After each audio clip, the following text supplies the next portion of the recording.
আপনি দেখছেন Padma news 24.com এর রাত 8:30টার বিশেষ বুলেটিন ফ্ল্যাশ নিউজ। সাথে আছি আমি রাউফুল ইসলাম। facebook.com/poddanews24 পেজ ফলো করে আমাদের সাথেই থাকুন। প্রধান উপদেষ্টার প্রেস সচিব শফিকুল আলম বলেছেন, হাতে টাকা নেই, যা তা খরচ করেছে বিগত সরকার। 560টা মডেল মসজিদ বেশি ব্যয় করা হয়েছে, যা আরো কম টাকায় করা যেত। একটা মডেল মসজিদ করতে খরচ করেছে 17 কোটি টাকা, যা পাড়ার কমিটি করত 3 কোটিতে। বুধবার ঢাকায় development journalist forum of Bangladesh আয়োজিত ডিজেএফবি টক অনুষ্ঠানে প্রধান অতিথির বক্তব্যে তিনি এসব কথা বলেন।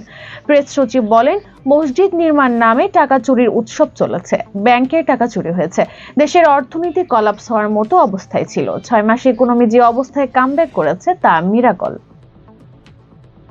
জাতিসংঘের অফিসিয়াল ভাষা হিসেবে বাংলাকে অন্তর্ভুক্তির পাশাপাশি সব কাজে বাংলা ভাষা ব্যবহারের জন্য লিগ্যাল নোটিশ পাঠানো হয়েছে। বুধবার সংশ্লিষ্টদের ডাক ও ইমেইল যোগে এই নোটিশ পাঠিয়েছেন সুপ্রিম কোর্টের আইনজীবী খন্দকার হাসান শাহরিয়ার। নোটিশে আগামী 30 দিনের মধ্যে বাংলা ভাষা প্রচলন আইনের ধারা অনুযায়ী দেশের সব সরকারি অফিস আদালত, আধা সরকারি ও স্বায়ত্তশাসিত প্রতিষ্ঠানে বিদেশিদের সঙ্গে যোগাযোগ ছাড়া অন্য সব ক্ষেত্রে শুদ্ধ বাংলা ভাষা প্রচারের ব্যাপারে প্রয়োজনীয় পদক্ষেপ নেওয়ার কথা বলা হয়েছে।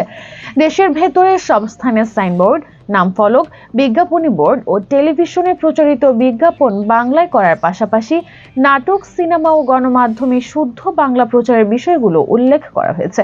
এছাড়াও লিগ্যাল নোটিশে সরকারের পক্ষ থেকে জাতিসংঘের দাপ্তরিক ভাষা ও নিরাপত্তা পরিষদের ভাষা হিসাবে বাংলাকে প্রতিষ্ঠিত করার সব ধরনের পদক্ষেপ নেওয়ার কথা বলা হয়েছে। সংকট সৃষ্টি করে নির্বাচন বিলম্বিত না করতে অন্তর্বর্তী সরকারের প্রতি আহ্বান জানিয়ে বিএনপি চেয়ারপারসনের উপদেষ্টা জয়নুল আবেদিন ফারুক বলেছেন, নির্বাচন বিলম্বিত হলে এ সরকারের প্রতি মানুষ আস্থা হারাবে। বুধবার জাতীয় প্রেস ক্লাবে আয়োজিত আলোচনা সভায় তিনি এসব কথা বলেন। জয়নুল আবেদিনের দাবি, বিএনপিকে নিশ্চিহ্ন করতে একটি মহল এখনো নানা ষড়যন্ত্র করছে। এর ষড়যন্ত্র অতীতে সফল হয়নি, এখনো হবে না। একটি দল সংসদ নির্বাচনের আগে জাতীয় নির্বাচন চাইছে। এর পেছনে ভিন্ন কোনো উদ্দেশ্য থাকতে পারে। দেশের মানুষ ভোটের অপেক্ষায় আছে, সেটি অবশ্যই জাতীয় নির্বাচনের ভোট হতে হবে। থাইল্যান্ডের পাহাড়ি এলাকায় একটি বাস ব্রেক করে খাদে পড়লে অন্তত 18 যাত্রী নিহত হয়েছেন।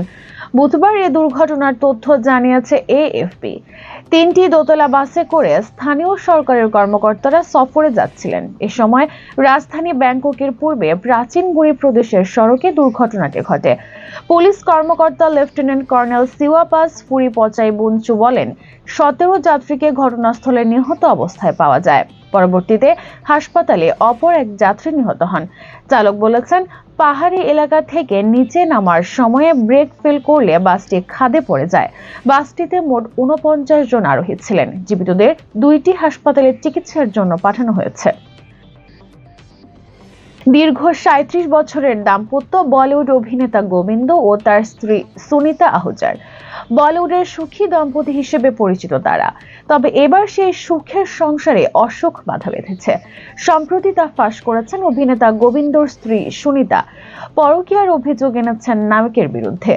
ভারতীয় সংবাদ মাধ্যম হিন্দুস্তান টাইমস বলছে, অর্ধেক বয়সী মারাঠি এক অভিনেত্রীর প্রেমে পড়েছেন গোবিন্দ।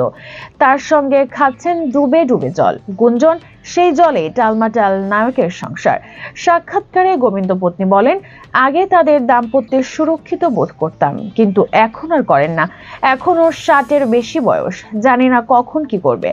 আগে কাজের ব্যস্ততায় কোনো রকম পরকীয়ায় জড়িয়ে পড়ার সম্ভাবনা ছিল না গোবিন্দের, কিন্তু এখন তো বসেই থাকে।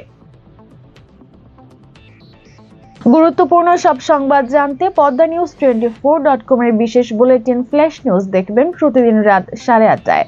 ফ্ল্যাশ নিউজ দেখতে ফেসবুকে আমাদের ফলো করুন facebook.com/poddanews24 আর ইউটিউবে সাবস্ক্রাইব করুন youtube.com/poddanews24 চ্যানেলটি। নিয়মিত দেশ বিদেশের আপডেট সব সংবাদ জানতে ভিজিট করুন মাল্টিমিডিয়া নিউজ পোর্টাল poddanews24.com। পরবর্তী ফ্ল্যাশ নিউজ দেখার আমন্ত্রণ জানিয়ে বিদায় নিচ্ছি আমি রাউফুল ইসলাম। ভালো থাকুন, সুস্থ থাকুন।